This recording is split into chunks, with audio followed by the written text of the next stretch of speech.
చేస్తున్నాం అధ్యక్ష. ఈరోజు ఎందుకనంటే నిన్నగాక గౌరవ్ లోకేష్ గారు లండన్ వెళ్తే ఆ లండన్ వెళ్ళిన దగ్గర అక్కడికి వెళ్ళి సార్ ఫ్యామిలీతో ట్రిప్ వెళ్తే అక్కడ ఇష్టానుసారంగా నీచంగా మాట్లాడే పరిస్థితి. ఇప్పుడు నేనేమంటామంటే అధ్యక్ష, ఇక్కడ ఉన్న వాళ్ళందరికీ ఫ్యామిలీస్ ఉన్నాయి. మేమందరం ఏంటంటే మనందరం కూడా పొలిటికల్గా బయటకు వచ్చాం కాబట్టి ఒకడు తిడతాడు, ఇంకొక రకంగా కొడతాడో తిడతాడో బూతులు మాట్లాడతాడో మనం పడతాం. మన కడుపును పుట్టిన పాపానికి మన పిల్లలు కూడా అది ఆ రకంగా బాధపడాల్సిన అవసరం ఉందా అధ్యక్ష? లాస్ట్ టైం ఎందుకంటే అధ్యక్ష, పవన్ కళ్యాణ్ గారి గురించి ఆయన ఒక హీరో, ఆయన ఒక పవర్ స్టార్ పవన్ కళ్యాణ్ అంటారు. ఆయన ఒక హీరో. ఆయన ఆ హీరో టెండెన్సీ ఉన్నా కూడా బయటకు వచ్చి ఈరోజు ప్రజాస్వామ్యంలో ఉండి డిప్యూటీ సీఎంగా ఉన్న వ్యక్తి గురించి నీచంగా మాట్లాడినా కూడా, ఈరోజు సోషల్ మీడియా ఇష్టానుసారంగా మాట్లాడుతున్నా కూడా మీకు కామ్గా ఉండాల్సిన పరిస్థితి వచ్చింది. బికాజ్ మేము కామ్గా ఉంటున్నామంటే మేమేమి చేత కాదు, చేయలేక కాదు అధ్యక్ష.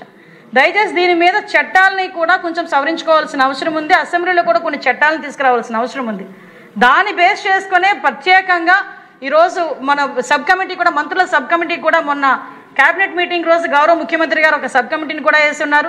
అందులో నేను, అదేవిధంగా నాదెండ్ల మనోహర్ గారు, అదేవిధంగా సత్యకుమార్ యాదవ్ గారు, మన పార్థసారథి గారు ఒక సభ్యులుగా కూడా పెట్టున్నారు. వీళ్ళతో ఒక సోషల్ మీడియా మీద, అదేవిధంగా సైబర్ క్రైమ్ మీద, అంటే సోషల్ మీడియా మనం ఎంత అంటే ఎక్కువగా మనం దీని మీద దృష్టి పెట్టాలో సైబర్ క్రైమ్ మీద కూడా అంతే దృష్టి పెట్టాల్సిన అవసరం ఉంది. ఎందుకంటే ఇందాకే కొంతమంది సభ్యులు నాతో చెప్పారు ఈ ఫినాన్షియల్ ఫ్రాడ్స్ విపరీతంగా ఉన్నాయి. అది ఎంతవరకు కాదు అధ్యక్ష. ఇప్పుడు నేనే ఉన్నాను, నా దగ్గరికి రోజుకు వచ్చిన ఒక 10 గ్రీవెన్సెస్లో 6 గ్రీవెన్స్లు ఫైనాన్షియల్ ఫ్రాడే. మేము పలానా వ్యక్తికి డబ్బులు ఇచ్చామో తిరిగి మాకు ఇవ్వట్లేదు, లేదు అంటే ఒక లోన్ యాప్స్, లేకపోతే వాళ్ళు ఇంతకుముందు మేము చాలా ఎక్కువ డబ్బులు crypto currency, just like that. అలాంటి ఇష్యూస్ అన్నీ కూడా ఈరోజు బయటకు వచ్చి దాని మీద కూడా ఏం చేయాలనే ఉద్దేశంతో గౌరవ ముఖ్యమంత్రి గారి ఆదేశాల మేరకు ఈ ఫినాన్షియల్ ఫ్రాడ్స్, సైబర్ క్రైమ్, అదేవిధంగా ఈ సోషల్ మీడియా వాటి మీద కూడా ఈరోజు ప్రత్యేకంగా ఒక విభాగాన్ని ఏర్పాటు చేసి ఈరోజు ఏదైతే సబ్ కమిటీ ఉందో సబ్ కమిటీ మేము కలిసి కూర్చొని లీగల్ పాయింట్లో కూడా ఆలోచన చేసుకొని దీని మీద ప్రత్యేకమైన ఒక చట్టాన్ని తీసుకురావడానికి ఈరోజు మేము ప్రయత్నం చేస్తున్నాం అధ్యక్ష. దానికి అందరూ కూడా సపోర్ట్ చేయాలని కూడా నేను మనస్ఫూర్తిగా కోరుకుంటున్నాను. ఎందుకంటే ఈరోజు సోషల్ మీడియాలోని వాళ్ళు పెట్టే పోస్టులే కాదు అధ్యక్ష, వాళ్ళు మాట్లాడుతున్న ఎలాగ వాళ్ళు ఫేక్ ప్రచారాలు చేస్తున్నారంటే అధ్యక్ష, ఈ మధ్యకాలంలో ఒకటి పెరిగింది అధ్యక్ష. వీళ్ళ విషయం ఏంటంటే మీకు కూడా చెప్పాలి అధ్యక్ష, అంటే ప్రజలకు అవగాహన కల్పిస్తారని చెప్పి నేను చెప్తాను అధ్యక్ష. రీసెంట్గా వైఎస్ఆర్ కాంగ్రెస్ పార్టీ మొన్న యూరియా గురించి కావాలని రాద్ధాంతం చేసి ఒక పోస్ట్ పెట్టింది అధ్యక్ష. అందులో ఏంటి, యూరియా అమ్మకాల్లో భారీ స్కాము, కృత్రిమ కొరత సృష్టించి బ్లాక్లో అధిక ధరకు యూరియా అని చెప్పి ఒక పోస్ట్ వేసి ఆ రోజు అక్కడ పెట్టింది అధ్యక్ష. దీనికి ప్రత్యేకంగా నేనే తిరిగి ట్వీట్ పెట్టాను, నీ దగ్గర ఆధారాలు ఏమైనా ఉంటే తీసుకురాని మేము చర్యలు తీసుకుంటాం అంటే ఒకడు కూడా సమాధానం చెప్పే పరిస్థితి కనిపించలే. రీసెంట్గా అధ్యక్ష ఇంకొకటి అధ్యక్ష, చలపతి చౌదరి అన్నాడు. చౌదరి కాదు అధ్యక్ష, రెడ్డే, ఈ బాబు కూడా రెడ్డే. కాకపోతే ఎలా పెడతాడంటే మీకు ఇంకొకటి, ఎందుకంటే పర్టికులర్గా మీ ద్వారా ప్రజలకి తెలియజేయాలి, మన సభ్యులు కూడా తెలియజేయాలండి. తెలిసిన వాళ్ళు ఈ మధ్య ఆరోగ్యం బాగాలేక 40 రోజులు హాస్పిటల్లో ఉంటే 2 లక్షల దాకా బిల్స్ అయ్యాయంట. ఆ బిల్స్ తీసుకొని సీఎం రిలీఫ్ ఫండ్ పెట్టిద్దామని లోకల్గా ఉన్న టీడీపీ ఎమ్మెల్యే దగ్గరికి సంతకం కోసం వెళ్తే 1 లక్ష తీసుకొని రా సంతకం పెడతానన్నాడంట. నిజంగా దమ్మున్నవాడు ఆ ఎమ్మెల్యే ఎవడు రాయాలి కదా అధ్యక్ష. నిజంగా దమ్మున్నవాడు ఎవరది, సారీ ఈ లాంగ్వేజ్ నేను ఉపయోగించకూడదు, వాడికి నిజంగా నిజాలు ఉంటే వాడి దగ్గర ఎవరు ఆ సీఎం రిలీఫ్ ఫండ్ అని మాట్లాడాలి కదా అధ్యక్ష.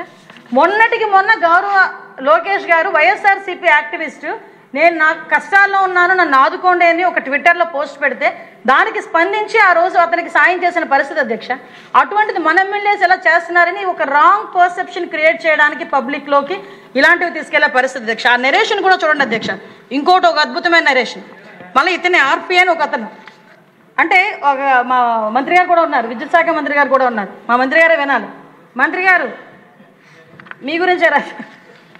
హోమ్ మినిస్టర్ గారు, ఇక్కడ ఒక చిన్న విషయం నా స్వానుభవం కూడా ఈ సందర్భంగా చెప్పాలి. ఎందుకంటే ఇది ఒక ఆర్గనైజ్డ్గా వీళ్ళు చేస్తూ ఉంటారు. నాకు ఒకనొక సమయంలో అయితే ఒక టైం రోజుకు అటు పీరియడ్ మారుతూ ఉంటుంది, వేరియస్ నెంబర్స్ నుంచి కాల్స్ వచ్చి రికార్డెడ్గా అసలు తెలుగులో ఉన్న బూతులన్నీ, ఇంకా కుటుంబాలు చాలా generations, future generations, past generations నుంచి అలా అంటే తెలుగులో మాట్లాడటానికి వీల్లేనన్ని బూతులు వరుసగా ఒక ఆర్గనైజర్గా ఒక మెసేజ్ నొక్కేస్తే ఇంకోటి అలాగే ఒక 1 hour పాటు వస్తుందండి. వాళ్ళకి ఒక ఆర్గనైజ్డ్ ఇటువంటి క్రిమినల్ గ్యాంగ్ ఉంది. You will have to chase it. ఎలా చేయాలి అనేది మీరు చూడాలి సార్. నేను ఇంకోటి అదే సార్ నేను చెప్తాను సార్. సార్ ఇంకోటి సార్, ఒకసారి అంటే సార్ చెప్పింది కరెక్ట్. దాని మీద కూడా ఒకసారి టెక్నాలజీని బేస్ చేసుకొని ఆ లింకులు బట్టి తీయబట్టే ఈ పోస్ట్ ఏంటి, వాడు వెనకాతున్న ఆరిజిన్ ఏంటి అన్నది ఈరోజు మన పోలీసులు కూడా గ్రహించుకునే పరిస్థితి ఉంది. ఆర్పి అని ఇంకొక అతను ఉన్నాడు అధ్యక్ష. ఒకసారి మీరు అన్నట్టుగా ఆర్గనైజింగ్ క్రైమ్ సీరియస్గా మేము అందరం బాధితులమే.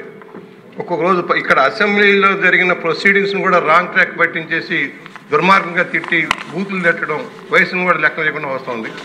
దీనికి వైఎస్ఆర్ పార్టీ అధినాయకత్వం ఆశీర్వచనాలు ఉన్నాయి. నిన్న వాళ్ళ మీటింగ్లో పెట్టేసి ప్రత్యేకించి ఒక ఛానల్స్ ఏర్పాటు చేసి ఏ విధంగా ప్రభుత్వం మీద దుమ్మెత్తిపోయాలి, తప్పుడు ప్రచారం చేయాలి, గోబెల్స్ ప్రచారం చేయాలి అని ఒక క్లాసులు తీసుకున్నారు. ఇవన్నీ కూడా ఒక ఆర్గనైజ్డ్ క్రైమ్ మీద యాక్షన్ తీసుకోకపోతే ఇది జరగదు. Behind the screen Sajjala Ramakrishna Reddy లాంటి పేరు ఎత్తున్నాను కాదు, సజ్జల రామకృష్ణారెడ్డి వాళ్ళ సారథ్యంలో ఇది జరుగుతూ ఉంది. ఒక 300-400 మంది ఐర్ గూండాస్ని పెట్టినట్టు పెట్టి మన మీద దాడులు చేస్తూ ఉన్నారు. దాని మీద యాక్షన్ తీసుకోవాల్సిన అవసరం ఉంది సీరియస్గా. అలాగే సార్. సార్ యాక్చువల్గా దీని మీద చాలా డీటెయిల్డ్ స్టడీ చేశాం సార్, మొత్తం డిపార్ట్మెంట్ వాళ్ళు అందరం కలిపి. దాన్ని బట్టి ఒక్కొక్కటి కూడా మేము బయటకు తీసుకొస్తున్నాం. నిజంగా మీరు ఆర్గనైజ్డ్ క్రైమ్ అని చెప్పినందుకు నేను ఎందుకంటే పర్టికులర్గా కొన్ని చదవాల్సి వస్తుంది.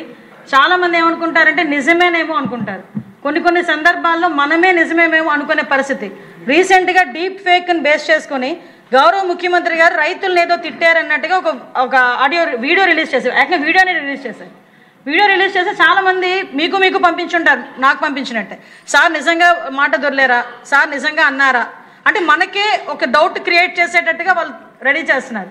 కానీ తర్వాత మనం వెంటనే అలర్ట్ అయ్యి సార్ అసలు ఏం మాట్లాడారు, వీళ్ళు ఎలా క్రియేట్ చేశారనేది చూపించుకొని వాళ్ళ మీద కేసులు పెట్టుకునే పరిస్థితి వచ్చింది. వాటితో పాటు కొంతమంది ఏం చేస్తుంటారంటే ఇందాక సార్ చెప్పినట్టుగా, బుజ్జి చౌదరి గారు చెప్పినట్టుగా వాళ్ళు బయటికి కనిపించరు, ఒక ఆర్గనైజ్డ్ క్రైమ్ చేస్తారు. వాళ్ళు ఏంటంటే బిహైండ్ ద స్క్రీన్ ఉంటారు. ఫ్రెండ్ ఆఫ్ కొంతమంది ఒక గ్రూప్ ఆఫ్ పీపుల్ ఒక 100 హ్యాండిల్స్ నుంచి ఒకటే మెయింటైన్ చేస్తారు.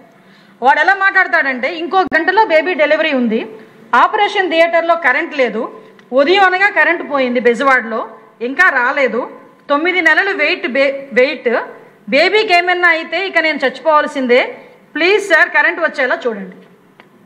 ఇది ఒకటి పెడతాడు, ఒక పోస్టింగ్ పెడతాడు. ఇంకొకడు అంటాడు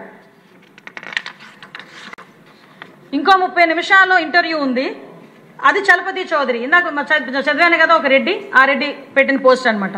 ఇంకో 30 నిమిషాల్లో ఇంటర్వ్యూ ఉంది, ఉదయం అనగా కరెంటు పోయింది గుంటూరులో, ఇంకా రాలేదు, 8 నెలలు వెయిట్ చేస్తే ఒక ఇంటర్వ్యూ షెడ్యూల్ అయింది, ఈ జాబ్ కూడా రాకపోతే మా కుటుంబం రోడ్డున పడుద్ది, ప్లీజ్ నారా లోకేష్ గారు సార్ కరెంట్ వచ్చేలా చూడండి.